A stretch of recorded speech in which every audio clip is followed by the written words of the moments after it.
Ela se cansou de dormir sozinha esperando por mim, e nesta noite resolveu dar fim na sua longa e maldita espera.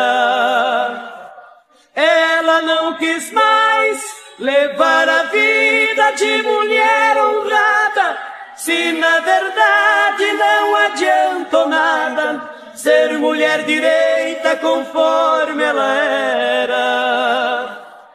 Ela decidiu abandonar o papel de esposa para viver entre as mariposas que fazem ponto naquele local.